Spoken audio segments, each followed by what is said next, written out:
Hi friends, welcome to Bharati's kitchen. ఈ వీడియోలో చాలా టేస్టీగా ఉండే అటుకుల మిక్సర్ని ఎలా ప్రిపేర్ చేసుకోవాలో చూపించబోతున్నాను. ఇది చాలా టేస్టీగా ఉంటుందండి. అంతేకాకుండా ఎక్కువ రోజులు కూడా స్టోర్ ఉంటుంది. ఒక 8 డబ్బాలో పెడితే 20 డేస్ నుంచి 1 మంత్ వరకు కూడా స్టోర్ ఉంటుంది. ఇది ఇంట్లోనే ప్రిపేర్ చేసుకుంటాం కాబట్టి చాలా హెల్దీ కూడా. పిల్లలకైనా పెద్దవాళ్ళకైనా ఈ రెసిపీ చాలా బాగా నచ్చుతుంది. సో ఈ అటుకుల మిక్సర్ని ఇప్పుడు ఎలా ప్రిపేర్ చేసుకోవాలో చూపిస్తాను. లేట్ చేయకుండా రెసిపీని స్టార్ట్ చేసేద్దాము. ఫస్ట్ 2 కప్పుల అటుకుల్ని ఒక స్ట్రైనర్లో వేసుకుని ఇలా జల్లించుకోవాలి. ఇక్కడ నేను లావు అటుకులు తీసుకున్నానండి. షాప్స్లో అయితే మీకు పలుచగా ఉన్న అటుకులు దొరుకుతాయి. మీరు అవైనా యూజ్ చేసుకోవచ్చు, లేదంటే ఇలా లావుగా ఉన్న అటుకులను కూడా యూజ్ చేసుకోవచ్చు.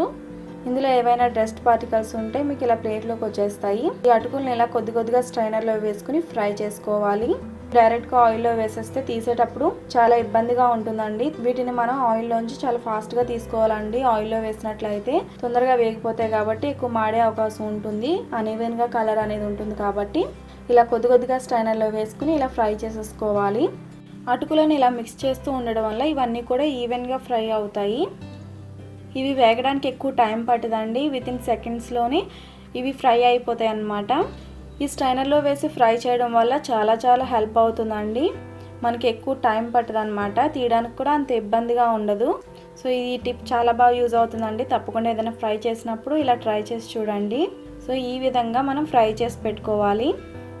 నెక్స్ట్ 2 కప్స్ అటుకులు వేసుకుంటే 1/2 కప్ వరకు వేరుశనగ గుళ్ళు వేసుకుని ఫ్రై చేసుకోవాలి. ఇవి గోల్డెన్ కలర్ వచ్చేంత వరకు కూడా మీడియం ఫ్లేమ్లోనే ఫ్రై చేసుకోవాలి. ఇవి ఫ్రై అయినట్లు ఎలా తెలుస్తాయి అంటే వీటి పై లేయర్ కొంచెం కట్ అవుతుందండి. కట్ అయినట్టు ఉంటుంది. అలా ఉంటే మీకు ఫ్రై అయిపోయినట్లే.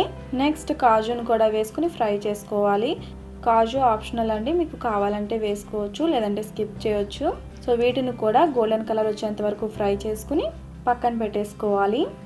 నెక్స్ట్ కరివేపాకు కూడా వేసుకుని ఫ్రై చేసుకోవాలి. కరివేపాకుని బాగా వాష్ చేసిన తర్వాత వాటర్ లేకుండా పూర్తిగా డ్రై అయిన తర్వాత మాత్రమే ఆయిల్లో వేసుకోవాలి. వీటిని బాగా డ్రై చేసిన తర్వాతే ఆయిల్లో వేసుకున్నాను. కానీ ఇవి ఆయిల్లో వేసిన వెంటనే ఇలా చిటపట్లాడతాయి అన్నమాట. సో మీరు బాగా వాష్ చేసిన తర్వాత నీరు మొత్తం ఆరిపోయిన తర్వాత మాత్రమే ఆయిల్లో వేసుకుని ఫ్రై చేసుకోవాలి. సో ఈ ప్రాసెస్ అంతా మీరు హై ఫ్లేమ్లో అసలు చేయకూడదండి.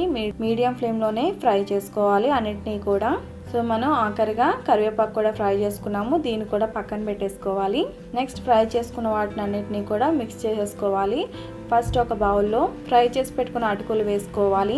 నెక్స్ట్ ఫ్రై చేసుకున్న వేరుశనగ గుళ్ళు, నెక్స్ట్ ఫ్రై చేసుకున్న జీడిపప్పులు, అలానే కరివేపాకు కూడా వేసుకుని ఒకసారి మిక్స్ చేసుకుని కొంచెం పసుపు, చాలా తక్కువ పసుపు వేసుకోవాలండి. నెక్స్ట్ రుచికి సరిపడా సాల్ట్ మీరు స్పూన్తో ఒకటే చోట వేయకుండా ఇలా చేత్తో స్ప్రెడ్ చేసేసుకోవాలి. ఇలా అయితే మీకు ఒకటే చోట సాల్ట్ పట్టేయకుండా మొత్తం ఈవెన్గా స్ప్రెడ్ అవుతుంది. నెక్స్ట్ కొద్దిగా కారం, ఒక 1/2 స్పూన్ కారం అండి, అంతకన్నా ఎక్కువ అవసరం లేదు. ఈ ఇంగ్రీడియంట్స్ అన్నిటినీ కూడా ఒకసారి మిక్స్ అయ్యేలా కలుపుకొని ఇందులో కొద్దిగా ఆమ్చూర్ పౌడర్, అలాగే పుట్నాల పప్పు కూడా వేసుకుని మిక్స్ చేసుకోవాలి. ఆమ్చూర్ పౌడర్ ఆప్షనల్ అండి. మీకు కొంచెం టేస్ట్ పుల్లగా కావాలి అంటే ఆమ్చూర్ పౌడర్ వేసుకోవచ్చు, లేదంటే పుల్లగా అవసరం లేదు అనుకుంటే మీరు స్కిప్ చేసేయచ్చు. ఆమ్చూర్ కొద్దిగా వేయడం వల్ల ఎక్కువ పులుపు ఏం రాదండి. ఎక్కువ పులుపు కావాలంటే మీరు ఎక్కువ ఆమ్చూర్ పౌడర్ని కూడా వేసుకోవచ్చు. మీ టేస్ట్ తగ్గట్టు ఇంగ్రీడియంట్స్ని అడ్జస్ట్ చేసుకుంటే సరిపోతుంది. ఇంగ్రీడియంట్స్ అన్నీ కూడా కొద్దిగా వేడిగా ఉండగానే మిక్స్ చేసేసుకుంటే మీకు ఉప్పు, కారం, పసుపు కూడా అన్నిటికీ పడుతుందన్నమాట.